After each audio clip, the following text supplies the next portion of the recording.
بسم اللہ الرحمن الرحیم۔ گمنام ہیرو کے معزز ناظرین السلام علیکم۔ دوستو لائک ضرور کر دیا کریں، شکریہ۔ آئیے چلتے ہیں کہانی کی طرف۔ واقعی یہ نایاب انگوٹھی ہے۔ اس نے انگوٹھی کی بناوٹ کا جائزہ لیتے ہوئے کہا، آئیڈیا مل گیا ہے، میں بات کروں گا، شاید یہ انگوٹھیاں بنوائی جا سکیں۔ میں غیر یقینی حالات سے نہ گزر رہا ہوتا تو یہ انگوٹھی اسی وقت تمہاری نظر کر دیتا، پتہ نہیں مجھے کب اور کہاں اس کی ضرورت پڑ جائے۔ میرا یہ مطلب نہیں تھا۔ اس نے بکھلا کر انگوٹھی فوراً مجھے لوٹا دی۔ ہر اچھی چیز کی تعریف کا یہ مطلب نہیں ہوتا کہ وہ مانگی جا رہی ہے۔ ابھی اوپر 4 شکار اور باقی ہیں، میں نے مسکراتے ہوئے کہا، چاہو تو ان پر آزمانے کے بعد مجھے واپس دے دینا۔ ہاں، اس نے اسبات میں سر ہلاتے ہوئے انگوٹھی واپس لے لی۔ اس کا استعمال میرے لیے ایک سنسنی خیز تجربہ ہے۔ جب تک نریش شرما زندہ تھا میں شدید ذہنی دباؤ کا شکار تھا۔ اس خبیث نے عین وقت پر عابد علی کو رنگے ہاتھوں پکڑ کر مجھے مزید ذہنی اذیت میں مبتلا کر دیا تھا۔ اس کے قتل کے بعد میں خود کو بالکل ہلکا اور تر و تازہ محسوس کر رہا تھا۔ یہ معلوم نہیں ہو رہا تھا کہ اس چھت کے نیچے میرا ایک مقتول بھی موجود تھا۔ عابد علی کی باتوں سے بھی ایسا ہی ظاہر ہو رہا تھا۔ وہ دہلی میں ہماری آخری اور بہترین رات تھی۔ میں نے جلال کے دیے ہوئے ہدف سے کہیں زیادہ مقاصد حاصل کر لیے تھے۔ نریش شرما کے قتل میں بیم گن کے استعمال کے سوا میں نے کہیں ایسا کوئی ثبوت نہیں چھوڑا تھا جس کی بنا پر وہ واقعات میری ذات سے منسوب کیے جا سکیں۔ یہ اور بات تھی کہ انیل اور نریش کے جانشین محض میری بھارت سے روانگی کی بنا پر ان دونوں کا خون میرے کھاتے میں ڈال دیتے۔ ان کی وہ ساری کارروائیاں مظہر خان کے نام پر ہوتی۔ انہیں دہلی میں میری یعنی ڈینی کی موجودگی کا سراغ اسی صورت میں مل سکتا تھا جب ان کے ماہرین نریش شرما کے دل پر بیم گن کے مہلک وار کا فیصلہ صادر کرنے میں کامیاب ہو جاتے۔ ہر 2 صورتوں میری صحت اور سلامتی پر کوئی فرق نہیں پڑتا تھا، کیونکہ ان فیصلوں سے بہت پہلے میں پاکستان کی آزاد فضاؤں میں پہنچ چکا ہوتا۔ نریش شرما نے اوپر کی منزل پر بہت کرینے سے 4 کمرے بنوائے ہوئے تھے۔ ان میں سب سے کشادہ اور آراستہ کمرہ اس کے بیٹے کے استعمال میں تھا، جو اس وقت وہاں گہری نیند سویا ہوا تھا۔ اس لڑکے کی عمر کسی طرح 18-20 سال سے زیادہ نہیں تھی۔ اس کی ماں کی طرح مجھے اس پر بھی ملال ہوا کہ وہ اپنے باپ کی ناپاک حرکتوں کی وجہ سے کم عمری میں ہی یتیم ہو چکا تھا۔ وہ عالمی اور علاقائی رکاوٹوں کا بھیانک کھیل تھا جس میں انفرادی جذبوں اور ہمدردیوں کی کوئی گنجائش نہیں تھی۔ جس کو جہاں موقع ملتا وہ اپنے حریف کو پیس ڈالنے پر تل جاتا تھا۔ عابد علی نے اس لڑکے کے بعد تینوں ملازموں کی نیند کو بھی گہری بے ہوشی میں بدل دیا۔ نریش شرما کا نام عمل کی دنیا سے نکل کر ایک بھولا ہوا خواب بن چکا تھا۔ عیاشی، مکاری، آوارگی اور بے غیرتی کا وہ سدا بہار پیکر اپنے دن پورے کر چکا تھا۔ اس کے گھر میں ہمارا کوئی کام باقی نہیں رہا تھا۔ ہم وہاں سے واپس چل دیے۔ عابد کا ابتدائی اندازہ یہ تھا کہ ہمیں کرول باغ میں بدترین مار کے پیش آنے والے تھے جن میں ہمارا نقصان بھی ہو سکتا تھا۔ ان دونوں مارکوں سے نمٹنے کے بعد شاید ہمیں افراتفری کے عالم میں ایئرپورٹ کی طرف بھاگنا پڑتا۔ اس کی تیاریوں میں ایسے امکانات کو ملحوظ رکھا گیا تھا، لیکن نتائج اس کے بلکہ میری توقعات کے بھی برعکس نکلے تھے۔ ہر کام خوش اسلوبی سے پایا تکمیل تک پہنچایا جا چکا تھا۔ ہمارے پاس کافی وقت تھا۔ یہ ضروری نہیں تھا کہ ہم دونوں کو ایک جلوس کی صورت میں ایئرپورٹ پہنچایا جائے۔ اس بارے میں عابد نے میری رائے طلب کی تو میں پوری طرح اس کا ہم خیال تھا۔ اس نے کرول باغ سے نکلنے کے بعد گاڑی ایک ایسے راستے پر ڈال دی جہاں ہمیں رک کر سامان اور سواریوں میں رد و بدل کرنے کا موقع مل سکتا تھا۔ اس وقت صبح کے 3:45 بجے کا عمل تھا۔ شہر کی ساری سڑکیں تقریباً ویران اور سونی پڑی ہوئی تھیں۔ آبادی سے باہر واقع سڑک پر کچھ دور نکلنے کے بعد عابد علی نے اپنی گاڑی روک کر انجن بند کیا اور پھر گاڑی کا بونٹ اوپر اٹھا دیا۔ چند منٹ بعد دوسری گاڑی بھی ذرا دور آ کر رکی تو عابد نے اشارہ دے کر اسے قریب بلا لیا۔ گاڑی کا بونٹ دیکھ کر وہ تینوں یہ سمجھے کہ عابد کی گاڑی میں کوئی خرابی ہو گئی تھی۔ گاڑی ٹھیک ہے، اور اس سے بھی بڑی خوشخبری یہ ہے کہ آج کے دونوں مشن مکمل کامیابی سے ہمکنار ہوئے۔ عابد نے انہیں بتایا وہ دونوں بہت آسانی آسانی سے مار کھا گئے۔ غزالہ نے حیرت سے کہا، مجھے تو ہر لمحہ پرشور تصادم کا دھڑکا لگا ہوا تھا، قسمت ہم دونوں کا ساتھ دے رہی تھی۔ عابد علی نے خوش دلی سے کہا، نریش نے مجھے چوہے دان میں پھانس لیا تھا، مظہر کی حاضر دماغی کی وجہ سے میں عین وقت پر اس کے چنگل سے نکلنے میں کامیاب ہو گیا، ورنہ اس وقت تک وہاں پولیس کی باری نفری پہنچ چکی ہوتی۔ کیا اسے انیل کے قتل کی خبر مل گئی تھی؟ عبداللہ نے اضطراری لہجے میں پوچھا۔ نہیں، دونوں خبریں ابھی تک دبی ہوئی ہیں، صبح ہونے سے پہلے کسی کو پتہ نہیں چل سکے گا کہ وہاں کیا ہوا ہے۔ ان تینوں کو جواب دینے کی ذمہ داری عابد نے سنبھالی ہوئی تھی۔ میں اس کے قریب کھڑا اطمینان سے سگریٹ نوشی کا لطف لے رہا تھا۔ وہ تینوں اصل معاملات اور واقعات سے بالکل الگ تھلگ رہے تھے، اس لیے ان کے ذہنوں میں بہت سے سوالات مچل رہے تھے۔ عابد نے انہیں مختصر الفاظ میں خلاصہ سنانے کے بعد یہ بھی بتا دیا کہ وہ دونوں ایئرپورٹ کی بجائے اپنے ٹھکانوں پر واپس جائیں گے اور وہ خود مجھے اور غزالہ کو ایئرپورٹ چھوڑے گا۔ ان تبدیلیوں پر عمل کرنے کے لیے راستے میں رکنے کی ضرورت پیش آئی تھی۔ غزالہ مجھ سے الگ ہو کر پریشان تھی۔ وہ خبر سنتے ہی وہ سرخ گاڑی سے میرا بریف کیس اور اپنا سفری تھیلا نکال لائی اور میں ان دونوں سے تشکر آمیز الوداعی ملاقات میں مصروف ہو گیا۔ اس پڑاؤ میں غزالہ کی منتقلی سب سے زیادہ اہم تھی۔ اس فرض سے سبکدوش ہونے کے بعد عابد کے دونوں ساتھی گاڑی گھما کر واپس روانہ ہو گئے۔ کچھ دیر بعد عابد نے گاڑی کا بونٹ گرا دیا اور ہماری گاڑی ایک مرتبہ پھر حرکت میں آ گئی۔ یہ یاد رکھنا کہ اب پاکستان پہنچنے تک تم انیل بسواس ہیں یا نریش شرما کا نام نہیں لوگی، میں نے غزالہ پر واضح کیا۔ اس گاڑی سے اترنے کے بعد ہم ان ناموں کو بھول جائیں گے۔ مرنے والوں کو بھولنا پڑتا ہے، مگر میں حیران ہوں کہ یہ کامیابیاں اتنی آسانی سے کیسے مل گئیں؟ غزالہ نے تعجب کا اظہار کیا۔ کوئی آسانی نہیں تھی۔ افسانہ ترازی کے لیے بہت کچھ کہا جا سکتا ہے، لیکن تمہیں یہ اطمینان ہونا چاہیے کہ ان دونوں سے تمہاری توہین کا بدلہ لے لیا گیا ہے۔ یہ احسان جتانا ضروری نہیں ہے، عابد نے ہنستے ہوئے کہا۔ انیل روزے اول سے تمہارا ہدف تھا۔ ہاں، نریش کا نام تم نے پچھلی رات کو شامل کیا تھا۔ یوں ہی صحیح تجویز جس کسی کی رہی ہو، مرلی دھر کو بھیجنے والا نریش کمار ہی تھا۔ ہم آپس میں باتیں کرتے رہے۔ عابد علی بہت اطمینان سے گاڑی چلا رہا تھا۔ اس نے بتایا کہ وقت ہونے کی وجہ سے وہ ایک لمبا راستہ طے کر کے ایئرپورٹ جا رہا تھا۔ صبح کے ٹھیک 5 بجے اس کی گاڑی ایئرپورٹ پر پہنچ چکی تھی۔ اس دوران میں بھیم گن کو اپنے بریف کیس میں منتقل کر چکا تھا۔ غزالہ سے اس نے رسمی سلام دعا کی، مگر مجھ سے وہ بہت تپاک سے بغل گیر ہوا اور برائی ہوئی آواز میں بولا، وطن کی قدر یہاں رہ کر ہو رہی ہے، ہم وہاں کی ہوا کو ترس گئے ہیں۔ تمہاری ذات میں وطن کی خوشبو ملی تھی، لیکن تم بھی ساتھ چھوڑ کر جا رہے ہو۔ اپنی دعاؤں میں ہم لوگوں کو کبھی نہ بھولنا۔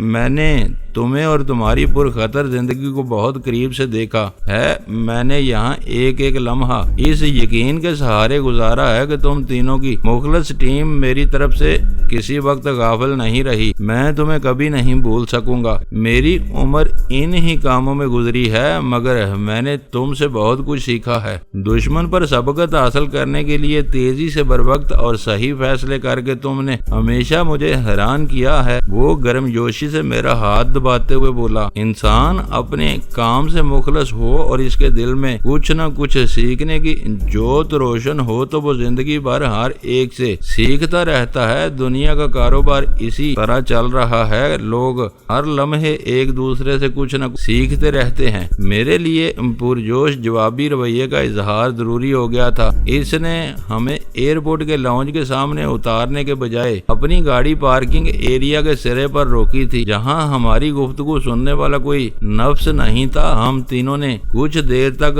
وہیں کھڑے آپس میں باتیں کی۔ اس نے غزالہ سے ان زحمتوں کے لیے معذرت چاہی جو اسے دہلی میں قیام کے دوران کسی نہ کسی سبب سے جھیلنا پڑی تھی۔ ان مسائل میں آئی بی والوں کا کوئی ہاتھ تھا، نہ ان کی کسی کوتاہی کے نتیجے میں وہ واقعات رونما ہوئے تھے۔ پھر بھی عابد اخلاقی طور پر نادم نظر آ رہا تھا۔ وہ دوبارہ مجھ سے بغل گیر ہوا اور پھر افسردہ انداز میں اپنی گاڑی میں بیٹھ کر وہاں سے روانہ ہو گیا۔ میں غزالہ کے ساتھ وہیں کھڑا اسے جاتا ہوا دیکھتا رہا۔ ہم دونوں کے پاس سامان نہ ہونے کے برابر تھا اور پرواز میں خاصا وقت بھی باقی تھا۔ ہم وہاں سے ٹہلتے ہوئے ملکی پروازوں کی روانگی والے لاؤنج کی طرف چل دیے۔ وہ محفوظ فضائی سفر کا زمانہ تھا۔ مسافروں کے دستی سامان کو مشینوں سے گزار کر جانچا جاتا تھا، لیکن چیک ان کاؤنٹر پر ایئر لائن کے عملے کے حوالے کیے جانے والے اسباب کو جوں کا توں آگے بھیج دیا جاتا تھا۔ اس عمل میں اتنی احتیاط ضرور کی جاتی تھی کہ پرواز سے کوئی ایسا مسافر غائب نہ ہونے پائے جس کا سامان جہاز پر بھیجا جا چکا ہو۔ اگر بورڈنگ کارڈ کے اجراء کے بعد کسی وجہ سے کوئی مسافر رہ جاتا تو پھر تفصیلی پڑتال کی نوبت آتی تھی اور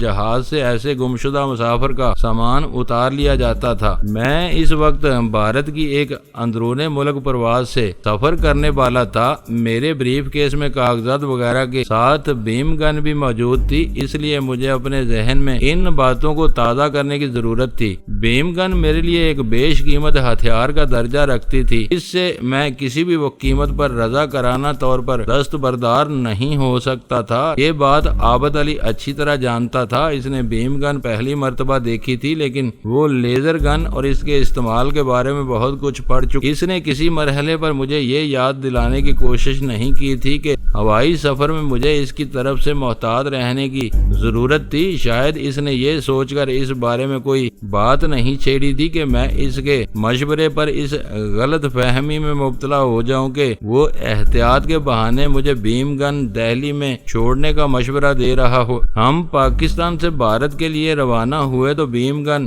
میرے قیمتی اثاثے میں شامل تھی۔ یہ بات میرے وہم و گمان میں بھی نہیں تھی کہ بھارت میں قیام کے دوران مجھے کسی مرحلے پر فضائی سفر کی ناگزیر ضرورت پیش آئے گی۔ انیل بسواس اور شرما کے دوہرے قتل کے بعد وہ ناگزیر صورتحال رونما ہو چکی تھی۔ اپنے تحفظ کے لیے جلد از جلد دہلی سے دور نکل جانے کے لیے فضائی سفر کرنا میری مجبوری بن چکا تھا۔ میں بیم گن والے بریف کیس کو دستی سامان کے طور پر اپنے ساتھ لے کر سفر کرنے کی کوشش کرتا تو مشینی جانچ پڑتال کے دوران بیم گن اسکرین پر نظر آ جاتی اور میں مشکل میں پڑ جاتا۔ میں فیصلہ کر چکا تھا کہ بورڈنگ کاؤنٹر پر اپنا مکفل بریف کیس ایئر لائن کے عملے کو سونپ دوں گا تاکہ وہ حفاظت سے امرتسر تک پہنچ سکے۔ اس وقت اس بیم گن کے ساتھ CSD جیسی اہم اور کارآمد چیز بھی موجود تھی۔ یہ بات ذرا عجیب سی ہوتی کہ کوئی مسافر اپنے بریف کیس کو بھی اپنے ساتھ جہاز کے کیبن میں نہ لے جانا چاہے، لیکن بالکل انوکھی اور نرالی نہیں تھی۔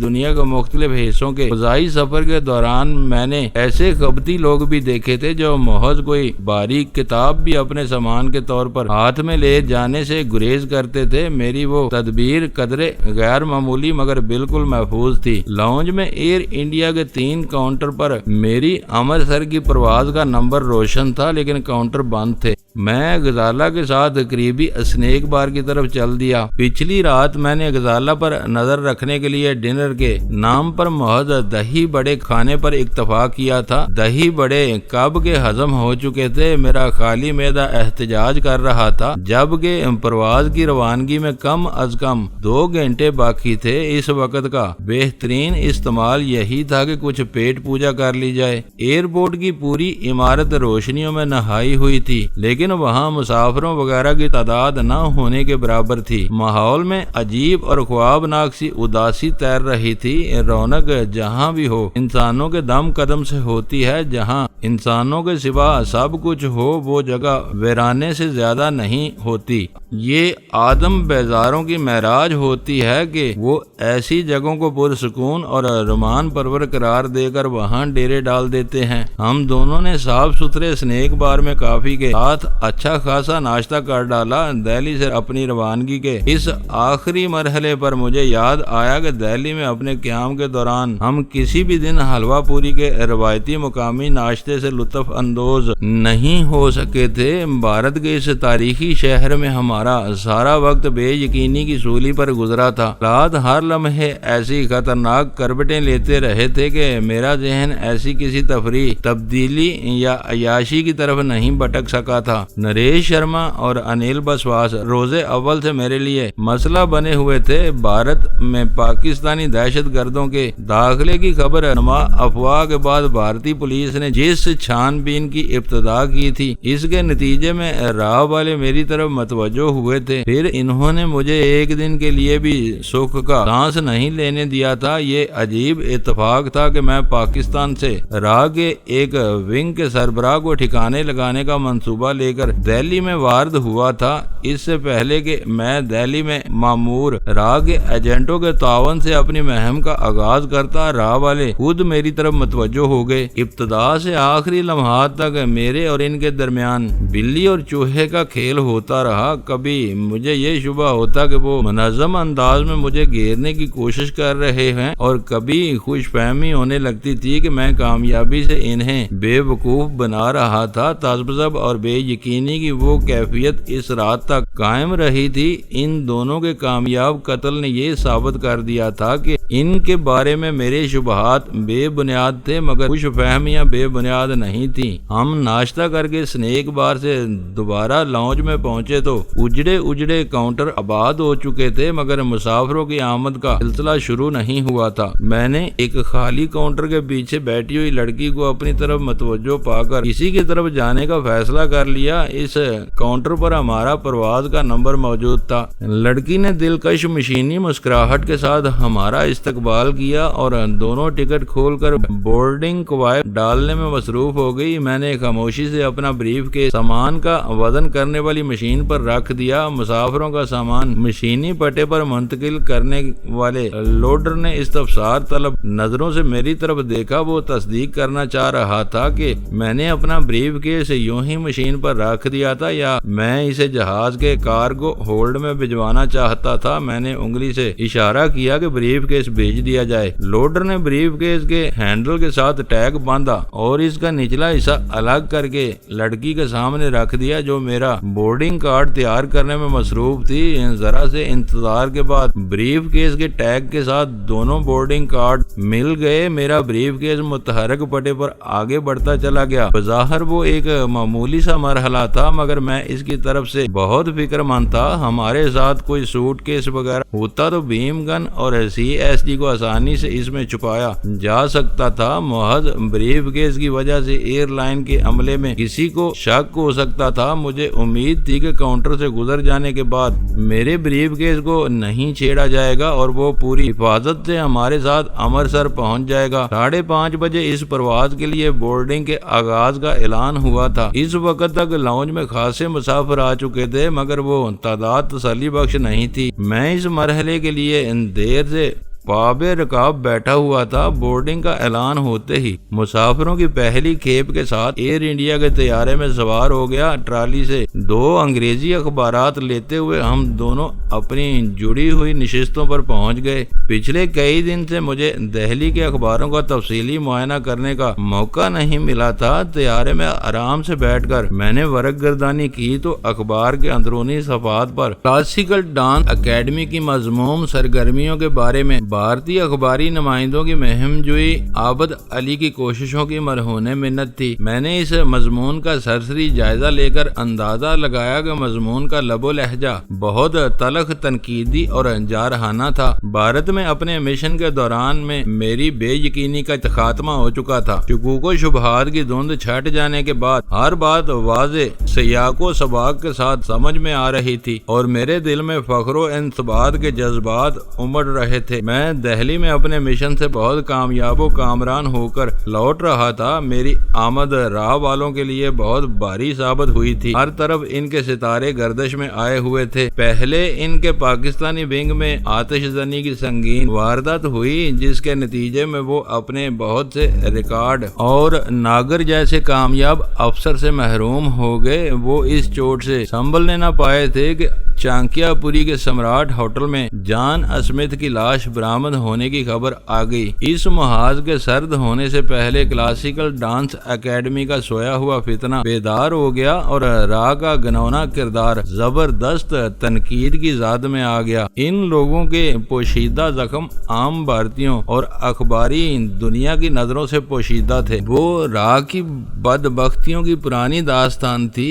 اس کے 2 نئے باب پچھلی رات کی تاریکی میں لکھے گئے تھے۔ مجھے اندازہ تھا کہ انیل بسواس اور نریش شرما کے قتل کا انکشاف را کے ساتھ بھارتی حکومت کو بھی ہلا کر رکھ دے گا اور را کی کارکردگی بھارتیوں کے لیے ایک بہت بڑا سوالیہ نشان بن جائے گی۔ میری ریسٹ واچ 6:45 بجا رہی تھی۔ جہاز تیزی سے بڑھتا جا رہا تھا۔ کیبن میں مردوں، عورتوں اور بچوں کی ملی جلی ہیجان انگیز سرگوشیاں اور آوازیں گونج رہی تھی، مگر میرا ذہن کرول باغ کے 2 مکانوں اور ان کے بد نصیب مکینوں میں الجھا ہوا تھا۔ ان دونوں گھروں کے ناہنجار سربراہ اپنے کیے کے انجام کو پہنچ چکے تھے۔ میرا خیال تھا کہ ان گھروں میں بے ہوش ہونے والے نفوس میں سے چند کو ضرور ہوش آ چکا ہوگا۔ گھنٹوں سے دبی ہوئی خبر ایک آتشی بگولے کی طرح پھیلتی جا رہی ہوگی۔ جب تک راگ بڑے اس واردات کے بارے میں کچھ سمجھنے میں کامیاب ہوتے، ہمارا جہاز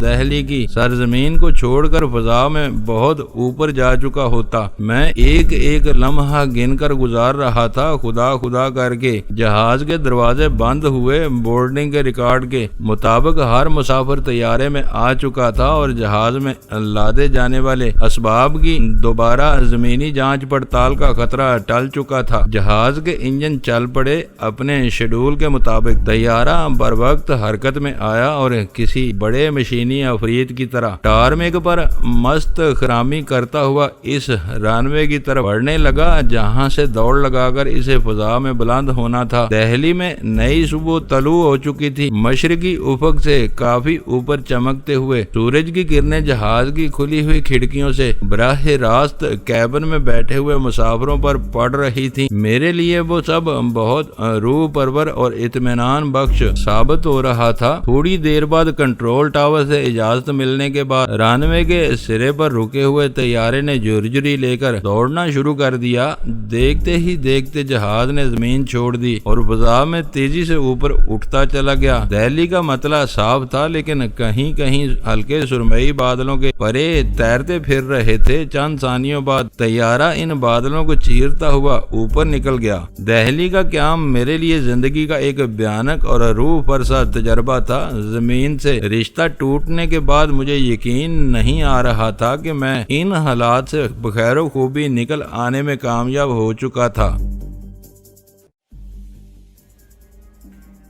دوستو، ویڈیو کو لائک ضرور کر دیا کریں۔ ISI پاک آرمی زندہ باد، پاکستان پائندہ باد۔ معزز ناظرین، اپنا خیال رکھیے گا اور اپنے اس چینل کا بھی شکریہ۔